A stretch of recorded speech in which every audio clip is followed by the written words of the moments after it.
करके चले जाते हैं और आश्रम में जाकर के तपस्या करने लगते हैं।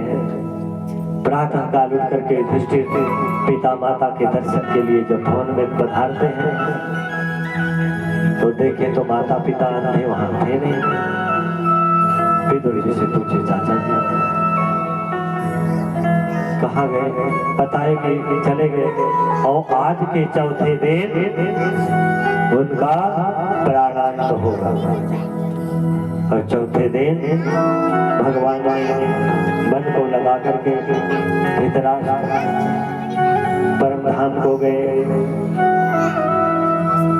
गांधारी सती हुई, युधिष्ठिर के मन में ग्लानि उत्पन्न हुई।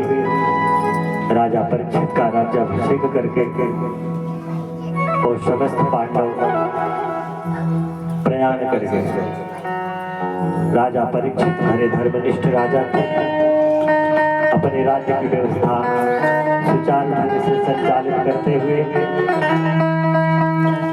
एक दिन राजा परीक्षित जंगल में शिकार खेलते हुए गए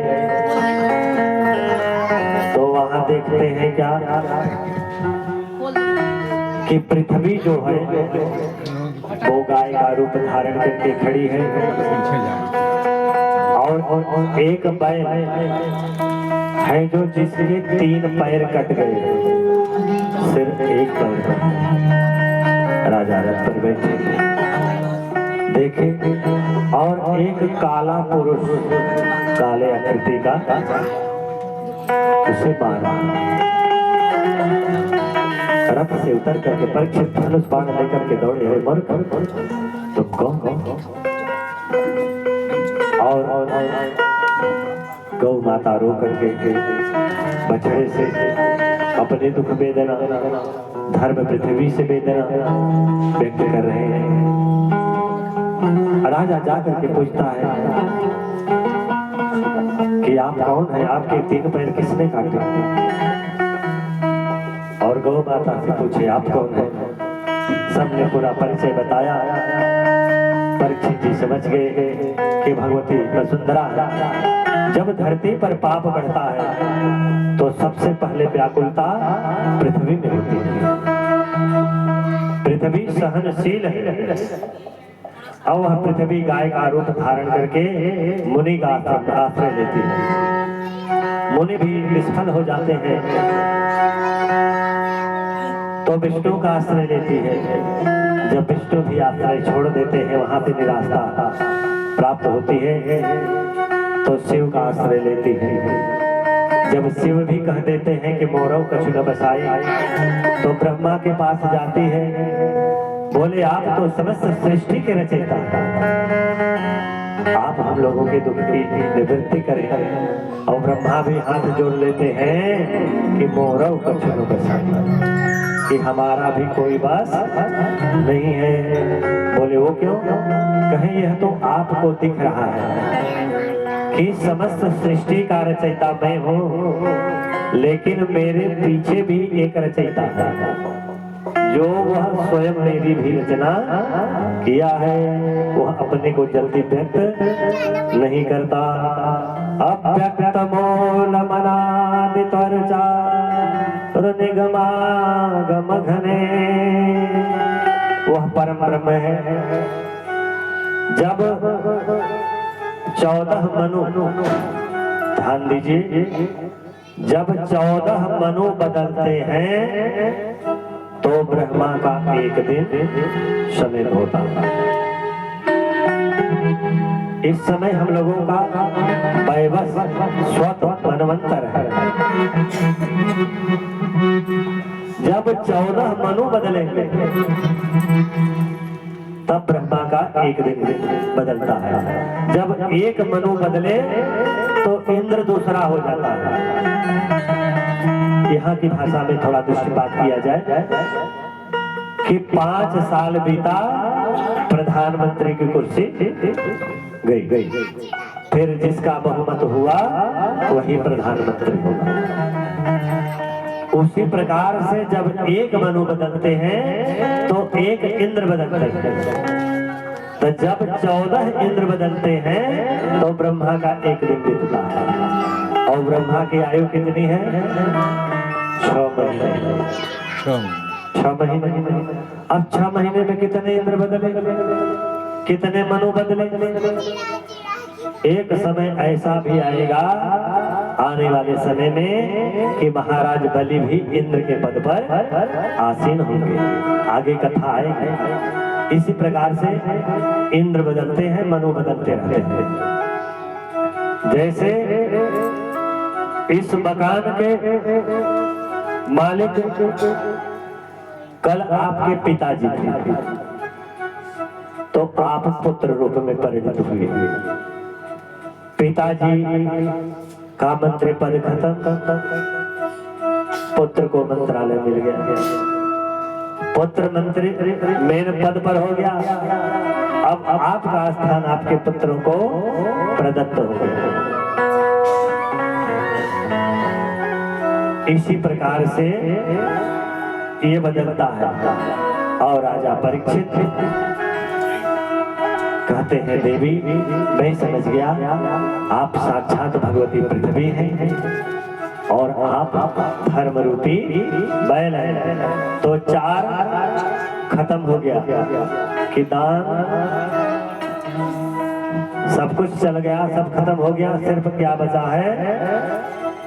भगवान के नाम का कीर्तन, आश्रय। यदि वह भी चला गया तो कुछ मिलने वाला नहीं है। अब वो तो बैल के रूप में दर्शा रहे हैं राजा परीक्षित को। अब परीक्षित तलवार धनुष बाण लिए कलि को मारने के लिए तैयार हुए। कलियुग अपना मुकुट उठार करके राजर्षि परीक्षित के श्री चरणों में रख दिया। प्रभु हम आपके शरण में हैं, हम आखिर जाएं कहाँ? अब परीक्षित थोड़ा शांत हुए और उस कलिकाल को राजा परीक्षित ने स्थान प्रदत्त किया। इसी प्रकार से कलयुग का आगमन हुआ। कलयुग स्थान मांगता है भगवान से। कलयुग कहा कि प्रभु कहीं स्थान दे दो। बोले भैया कुछ गुण हो तब तो स्थान दे, एक भी गुण हो तो स्थान दे। बोले ना है। क्या गुण है? कि कलयुग केवल नाम आधारा, सुमेरे सुमेरे नर उतर ही पारा। कलयुग केवल नाम आधारा, सुमेर सुमेर नर उतर ही पारा। कलयुग केवल नाम आधारा, सुमेर सुमेर नर उतर ही पारा। तो बता दिए कि सबसे बड़ी महिमा हमारे युग में है कि पूजा पाठ नहीं हो सका, कोई बात नहीं, हुआ तो परम सुंदर। लिखे हैं कि सुंदरे जब शादी विवाह होता है तो लड़कियों को विशिष्ट रूप से, आजकल जयमाल जब होता है तो ब्यूटी पार्लर। ब्यूटी का मतलब होता है सुंदर, पार्लर का मतलब जो सुंदरों में सुंदर है, परम सुंदर बना दे वही पार्लर हो गया। तो लिखे हैं कि सुंदरे किम न सुंदरम, और मेरे गोविंद तो परम सुंदर है। उनकी झांकी, उनकी लीला, उनकी कथा परम सुंदर है। और इस माधुर्य का दर्शन करते हुए अब कलयुग के गुणों में राजा परीक्षित को बड़ा आनंद हुआ। बोले दूसरा गुण क्या है?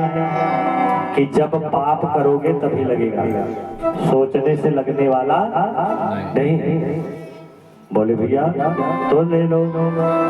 कहाँ स्थान दे रहे हैं राजा? द्योतम पानम स्त्रियः सोनम यत्र धर्म चतुर्विधा दूतम पान स्त्रियम सुनः यत्र धर्म चतुर्विधा।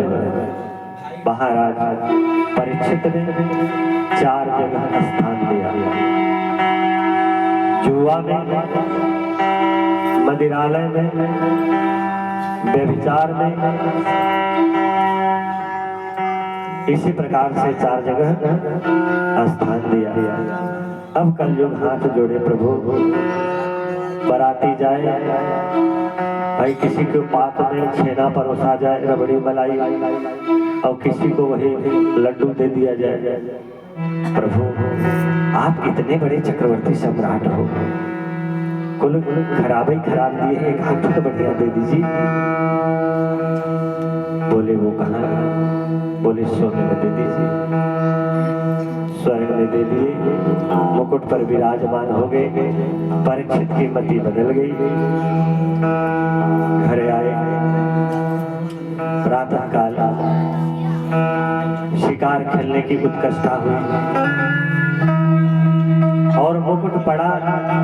राजा जैसे माताएं आज कान में बिजली तो कभी तितल्ला तो कभी झाला, इस प्रकार से श्रृंगार करते हैं। राजा से परीक्षित एक दुरात्मा राजा के मुकुट सर पर धारण की, उसी को पहन करके शिकार पर चले गए। मुकुट से, कलयुग के प्रभाव से उनकी मति कुंठित हो गई। प्यास लगी, समीक मुनि के आश्रम पर पधारे और मरे हुए सर्प को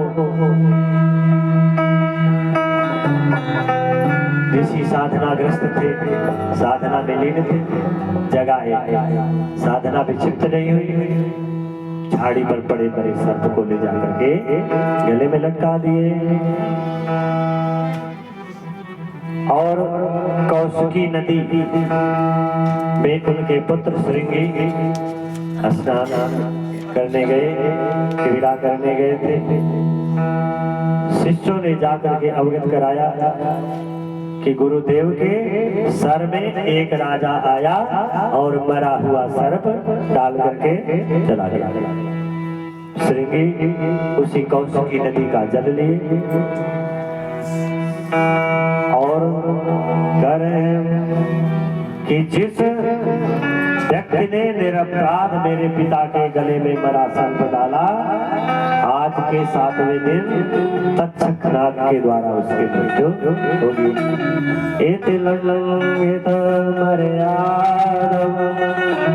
तक्षक सप्तमे हरि दंगक्षते स्म कुलबालारं चोदितो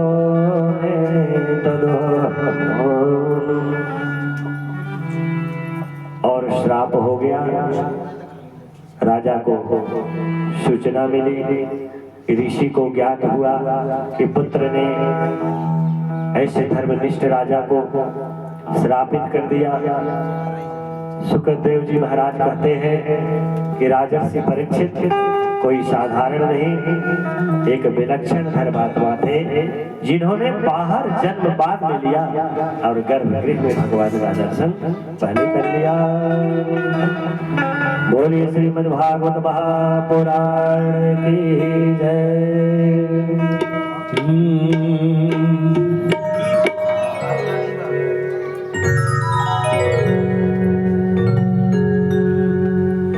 अच्छा भला कोई तो कर्म कर ले रे, अच्छा भला कोई तो कर्म कर ले रे, रो थोड़ा थोड़ा हरि का भजन कर ले, रो थोड़ा थोड़ा हरि का भजन कर ले।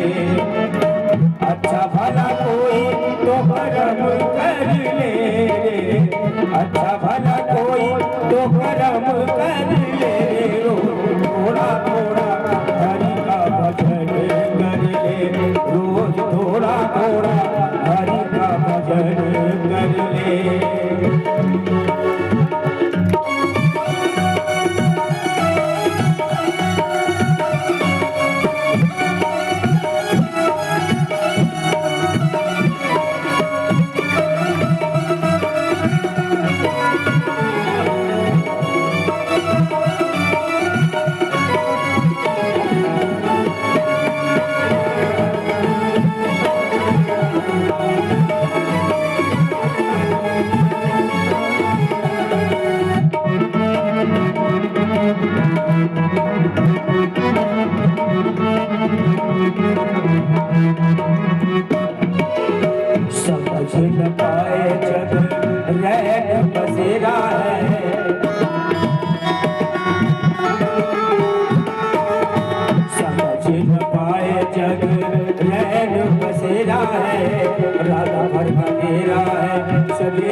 सत्संग कर ले रे छोड़ माया जाल सत्संग कर ले रे रोज थोड़ा थोड़ा प्रभु का भजन कर ले रोज थोड़ा थोड़ा प्रभु का भजन कर ले अच्छा भला कोई तो कर्म कर ले रे अच्छा भला कोई तो कर्म कर ले रे रोज थोड़ा थोड़ा प्रभु का भजन कर ले रोज थोड़ा थोड़ा प्रभु का भजन कर ले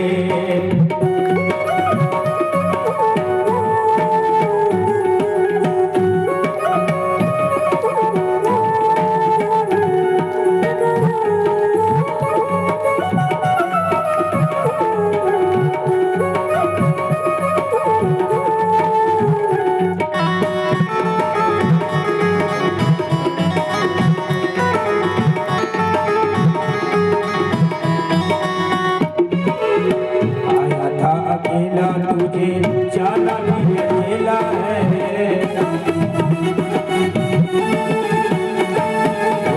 आया था अकेला तुझे जाना भी अकेला है सत्य प्रभु नाम का झूठा जमेला है प्रभु मुक्ति दाता है नमन कर ले प्रभु मुक्ति दाता है नमन कर ले रोज थोड़ा थोड़ा प्रभु का भजन कर ले रोज थोड़ा थोड़ा प्रभु का भजन कर ले अच्छा भला कोई तो भजन कर ले अच्छा भला कोई तो भजन कर ले रोज थोड़ा थोड़ा प्रभु का भजन कर ले रोज थोड़ा थोड़ा प्रभु का भजन कर ले रोज थोड़ा थोड़ा प्रभु का भजन कर ले रोज थोड़ा थोड़ा प्रभु का भजन कर ले बोलिए श्री राधा रानी सरकार की जय श्रीमद् भागवत महापुराण की जय श्री सुखदेव महाराज की जय राजा परीक्षित को श्रृंगी के श्राप से समीक जी को महान कष्ट हुआ। राजा के यहाँ सूचना हुई कि आपको तक्षक नाग के द्वारा 7वें दिन मृत्यु के लिए श्रापित किया गया। राजा विचार करने लगे। राजा ने अपने ज्येष्ठ पुत्र जन्मेजय का राज्याभिषेक किया और तत्क्षण राज्य का परित्याग करके चल दिए और जाकर के विचार करने लगे कि म्रियमाण व्यक्ति को जब मृत्यु निर्धारित हो जाए तो क्या करना चाहिए। अब उन्हें तो ज्ञात हो गया कि 7 दिन में मरना है, इसलिए व्यग्र हो गए। लेकिन उस समस्या का समाधान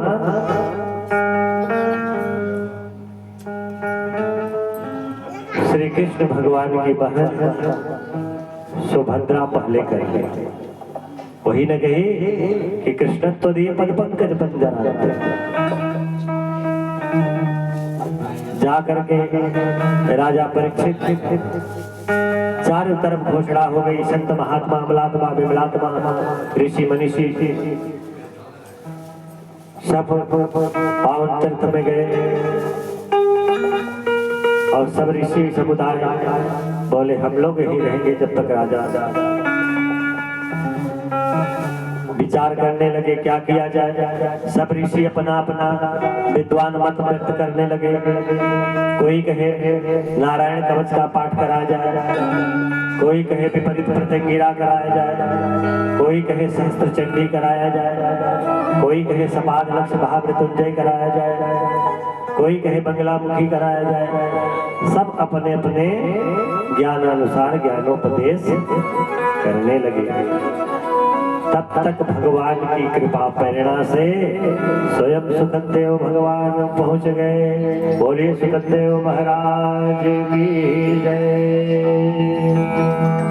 जब भगवान के भक्तों पर संकट आता है तो भगवान के पार्षद वहां पहले पहुंच जाते हैं।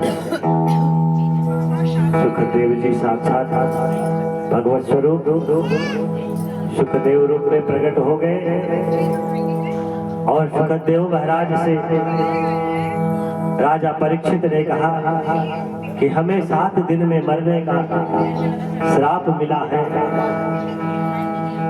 तो मेरी क्या गति होगी। अब राजा परीक्षित से सुखदेव जी महाराज कहते हैं कि अरे परीक्षित, तुम्हारे पास तो 7 दिन का समय है। राजा खड़वांग एक मुहूर्त में मुक्ति पा गए थे। एक मुहूर्त में। तुम्हारे लिए एक दिन बहुत है, 7 दिन की बात क्या करें। और 7 दिन के बाद काटेगा ना। कम से कम तुम्हें यह तो है कि 7 दिन के अंदर संसार की कोई शक्ति तुम्हें नहीं मान सकती। हम आप अपने जीवन की कल की गारंटी नहीं ले सकते, लेकिन आपके 7 दिन के पहले मारने वाला कोई नहीं है। एक मुहूर्त में खड़वांग मुक्ति पा लिए। अब राजा से परीक्षित हाथ जोड़ करके आर्त भाव से मंगलाचरण करके पात्रता धारण करके कथा श्रवण करने लगे। देह सदा परिभव नमभीष्टदोह तीर्थास्पदं शिवगिरे शृणुतं शरण्यो मृत्यार्तिहं प्रणतपा लभवाधिपोतो तन्मे महापुरुष ते चरणारविन्दम्। यह भागवत ही अभय प्रदान करने वाला है, समस्त भय से मुक्त करने वाला है। भगवान के चरण कमल तो ब्रह्मा और शंकर को भी शरण देने वाले हैं। विभीषण को भी भगवान ने शरण दिया। यदि आर्त भाव से आप भगवान की श्रीमद् भागवत महापुराण कथा को श्रवण करेंगे तो शरीर मरता है, आत्मा विशुद्ध मुक्त है। आत्मा मरने वाली चीज नहीं है। मरता तो यह शरीर है। श्राप मिले या वरदान मिले, मरता शरीर है। यह मनुष्य का भ्रम है कि मैं मर जाऊंगा। माया मरा न मैं मरा, मर मर जात शरीर। आशा तृष्णा दावरी, रह गए दास कबीर। माया न तो माया मरती है, मरता है सिर्फ शरीर। यह मृत लोक है। जो भी मृत लोक पर शरीर धारण करके आया है, समय आने पर उसकी मृत्यु होती है। राजा परीक्षित को लक्ष्य करके श्रीमद् भागवत का शुभारंभ करने लगे। अकामः सर्वकामो वा मोक्षकामोदारधे तीव्रेण भक्तियोगेन जयेत पुरुषं परम्। निष्काम होकर के मानव मात्र को परमात्मा प्रभु श्री नारायण की उपासना करनी चाहिए प्रिय मानव व्यक्ति को। क्यों? कि भगवान ही परम गति को प्रदान करने वाले हैं, सतगति को प्रदान करने वाले हैं। जैसे एक व्यक्ति बड़ा भक्त था, वो लिट्टी बना रहा था, आटा की लिट्टी रोटी जो होती है बना करके सेक ओ करके तैयार किया एक लिट्टी, और जब भी आग पर से उतारा सोचा इसमें घी लगा करके भगवान को भोग लगाए, और तब भी एक कुत्ता आया और लिट्टी लेकर के चला। अब वह भक्त घी लेकर के दौड़ा जा रहा है कि प्रभु आप कम से कम पार है तो घी तो लगा लीजिए। उसमें वही भाव था कि निज मैं प्रभु देखे ही जगत के ही सन करहे दुरा, शरीर कुत्ते का है तो वही नारायण अंदर बैठे। सुख के माथे सिल पड़े जो हर हृदय से जाए, बलिहारी वा दुख के जो पल पल नाम जपाए।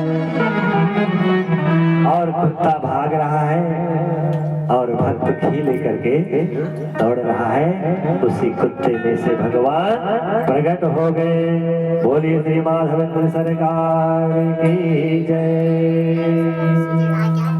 गोस्वामी तुलसीदास जी ने भी यही कहा है कि जड़ चेतन जग जीव जता, सकल राममय जान, बंदहु सबके पद कमल, सदा जोरि जुग मान। हे राजर्षि परीक्षित, पहले यह ध्यान दो कि करता वही है, धरता वही है, मारता है और मुक्ति भी प्रदान करता है। तो करने धरने वाला, मारने वाला सब कुछ नारायण है, दूसरा कोई नहीं है। वह तो तुम्हें लग रहा है कि शमीक मुनि के श्राप से तुम्हें यह मृत्यु प्रदान हो रही है, ऐसा कुछ नहीं। और लिखे हैं कि मृत्यु के भय से परीक्षित व्यक्ति 10 दिशाओं में दौड़ता, पर उसे अभय पद की प्राप्ति नहीं मिलती। क्यों? क्योंकि मृत्यु उसके साथ है। जब मृत्यु साथ है तो कहां तक बच करके जाएंगे? इसलिए हे राजर्षि, तुम अपना मन, क्रम, वचन सब कुछ लगा करके कथा श्रवण करो। अब सुत जी महाराज नैमिषारण्य में 88,000 ऋषियों से कह रहे हैं। अब वो लोग पूछे कि कथा में क्या खर्च आएगा? ये एक जगह कथा नहीं चल रही है, इस कथा को राजर्षि परीक्षित भी श्रवण कर रहे हैं। सुत जी महाराज 88,000 ऋषि को लक्ष्य करके सुना रहे हैं, और यहाँ हम आप सब श्रवण कर रहे हैं। तो बोले भैया, बिटिया का जब विवाह होता है तो कितना खर्च कर सकते हैं? तो जैसी सामर्थ्य हो उतनी सुंदर व्यवस्था करनी चाहिए, और जितनी आपकी सामर्थ्य हो, सामर्थ्य के अनुसार सभी लोग व्यवस्था करते हैं। दूसरा कहा कि भागवत श्रवण करने वाले की पात्रता क्या होनी चाहिए? पात्रता में एक स्वर्णकार मूर्ति बना करके ले आया। दोनों मूर्ति पीतल की थी, दोनों ला करके कहा, बीच में रख दिया। एक बोला, भैया ये मूर्ति कितने की है? बताया 10,000। बोला दूसरी मूर्ति कितने की है? बोले 5,000। वो कैसे? मूर्ति तो एक ही जैसी बनी है, एक ही वजन की है, एक ही धातु की है, फिर इसमें भिन्नता कैसे? बोले भैया ये मैं नहीं जानता, मैं मूर्ति बनाया हूँ, ये जानता हूँ कि इसकी कीमत इतनी है और इसकी कीमत इतनी है। अब आप लोग परख लो कि कौन 500 की है, कौन 600 की है। दो मूर्तियों में से एक की कीमत इतनी है, एक की कीमत इतनी। जैसे परीक्षा में प्रश्न दे दिया, उत्तर दे दिया, क ख ग अंग करके बता दिया कि सही उसका निशान लगाओ। अब जो पढ़ा है वो तो लगा दिया, जो नहीं पढ़ा अंदाजिया, कोई ख पर लगा दिया, कोई क पर लगा दिया, चलो भाग्य के भरे से हो गया। तो उसी प्रकार से भक्ति है कि यदि भाग्य के भरोसे बन करके भक्ति करोगे तो भक्ति पल्ले पड़ने वाली नहीं। भक्ति अहेतु की प्रतिहता होनी चाहिए। और अब एक चतुर व्यक्ति आया, वो एक डोरा लिया तो मूर्ति के कान में पुर करके डोरा डालने लगा। जब मूर्ति के कान में डोरा डाला तो इधर से डोरा डाला, इधर निकल गया। बोले भैया ये 500। और दूसरी मूर्ति में जब डोरा को पुर करके डाला तो बीच में ही जाकर के धागा पेट में चला गया। बोले गारंटी से कहता हूँ यही 10,000 के। तो श्रोता में सबसे पहले पात्रता होनी चाहिए कि वो दोनों कान वाला हो। एक कान से मोबाइल में बात, दूसरे कान से भगवान की कथा। तो कथा भी पूर्ण रूप से हृदय में नहीं प्रविष्ट हुई और मोबाइल वाले से भी बात नहीं हो पाई। तो जहां रहो वहीं का बन करके रहो। तो परीक्षित सबसे पहली पात्रता कि जहां रहो मन सा वाचा कर्मणा से चित्त वृत्ति को एकाग्र करके संसार से मन हटा करके भगवान के श्री चरणों में और अपने हृदय में उस नारायण को स्थापित कर दो। अब तुम्हें तक्षक काटे या भौरा काटे या बिच्छू काटे, इससे कोई प्रयोजन नहीं। काटेगा शरीर को, तुम्हें कहां पाएगा। और ये कथा श्रवण किए, राजा परीक्षित को श्रवण कराना प्रारंभ किए। अब राजा परीक्षित तो निमित्त बने, लेकिन बड़े बड़े संत महात्मा वहां उपस्थित हो गए। ज्ञान परम ज्ञान समन्वित सरसंगम तदंगम च गृहाण गदिता मया। भगवान कहते हैं जरा ध्यान से सुनिएगा, मैं अपना अत्यंत गोपनीय ज्ञान तुमसे प्रदान कर रहा हूं। भगवान क्या कहते हैं कि ब्रह्मा सृष्टि के पूर्व में केवल मैं ही था। अब परीक्षित जी को बता रहे हैं कि ब्रह्मा जी कहते हैं कि सृष्टि पहले नहीं थी। क्या था? एक विशाल काय अंडे जैसी आकृति। कई कल्पों तक वह जल में रहा। उस तेज के प्रभाव से उसका कवच खुला, उसमें से भगवान नारायण के दर्शन हुए। भगवान के नारायण से नाभि से कमल दल निकला, उससे परम पिता ब्रह्मा की उत्पत्ति हुई। ब्रह्मा चारों पर देखे, बस जल ही जल देखे। ब्रह्मा जी को समझ में कुछ न आया। यह तो जहां तक जीव नेत्र की दृष्टि जा रही है सर्वत्र जल है, कुछ है। ब्रह्मा जी को दो शब्द सुनाई दिया, तो।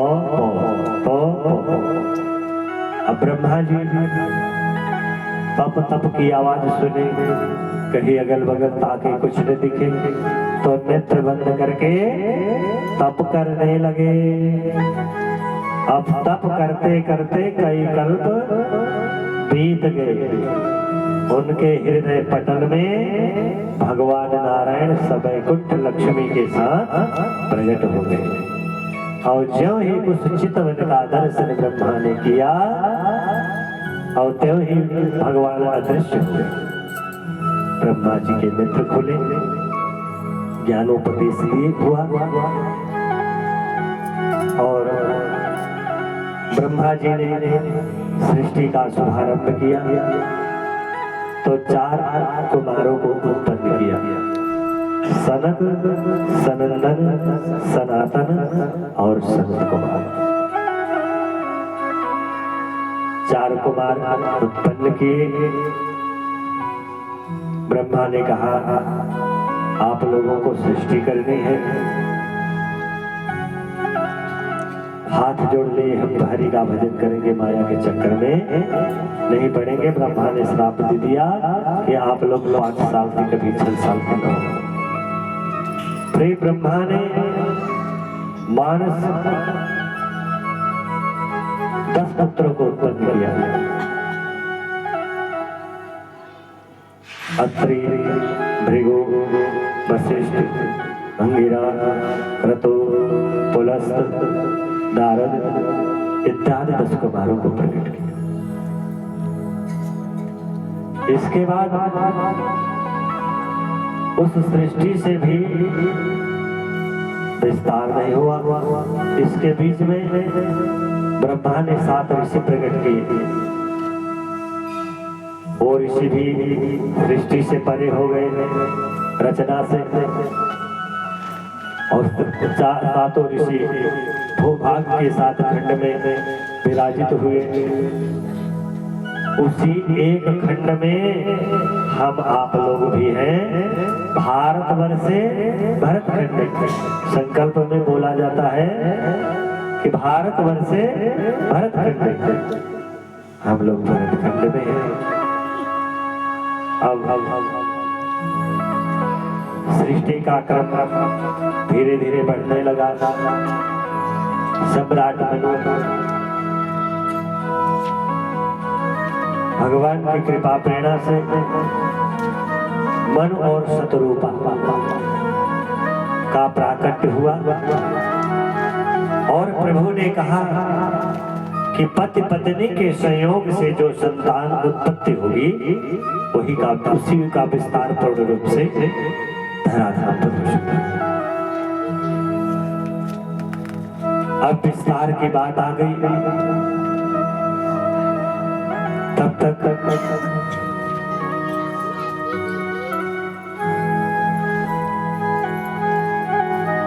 ऋषि मनीषी समस्त यही चाहते थे कि धराधाम पर सृष्टि का विस्तार हो, लेकिन पृथ्वी अब टीके तब तो विस्तार हो, जल में कहाँ कुछ हो सकता है। तब भगवान ने बराह रूप धारण किया। किसका?